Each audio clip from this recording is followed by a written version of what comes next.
ऐसा दोस्त किस किस को चाहिए भाई। पूरा वीडियो देखो, मज़ा आ जाएगा यार। दोस्त हो तो ऐसा पूरा वीडियो देखो भाई। ভাই রোহিত তো ভাই সে আমাদের স্কুল ফ্রেন্ড রোহিত না?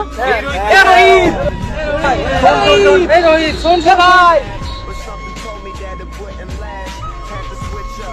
কিরে ভাই আচ্ছা কি ব্যাপার? দাঁড়ানো না কেন?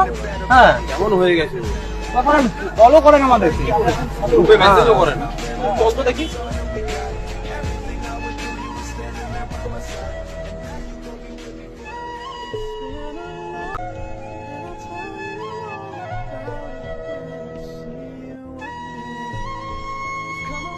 কি রে ভাই, বন্ধুদের ভুলে গেছিস নাকি? তোকে এতবার করে ডাকছি, ইগনোর করছিস তুই আমাদের।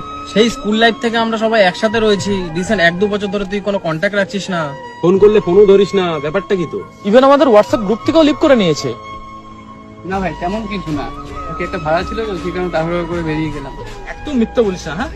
তোকে আমরা ছোটবেলা থেকে চিনি। চাপ দেখি। ফুল মিথ্যা বলছিস? হ্যাঁ, একদম মিথ্যা ভাবে সত্যি করে বলতে পার কেসটা কি? কেস কিছুই না রে, দেখ তোরা লাইফে সেটেল হয়ে গেছিস, কেউ বিজনেস করছিস, কেউ চাকরি করছিস, আর আমি দেখ সেই আগের মতোই পড়ে আছি, লাইফে কিছুই করতে পারিনি। তো তো আমার তোদের সঙ্গে মেশাটা মানায় না। তাহলে এটাই আসল কথা। ভাই তোরা সবাই মিলে ওকে পিটাবি নাকি? তখন আমাদের পরিস্থিতি দেখে বন্ধুত্ব করেছিলিস, তাহলে এখন কেন দেখছিস বে? তুই তখনও আমাদের যেরকম বন্ধু ছিলিস, তুই এখনো আমাদের সেরকমই বন্ধু আছিস। কি বলিস? হ্যাঁ ভাই। সময়ের সাথে সাথে মানুষের পরিস্থিতি বদলায়, কিন্তু বন্ধুত্ব বদলায় না, বুঝলি? दोस्त के लिए एक शेयर, एक लाइक, कमेंट करके साथ में रहिए। अगर आपको अच्छा लगे तो ज़रूर शेयर कर देंगे। ऐसा दोस्त हर किसी को नहीं मिलता, नसीब वाला को मिलता है भाई। धन्यवाद।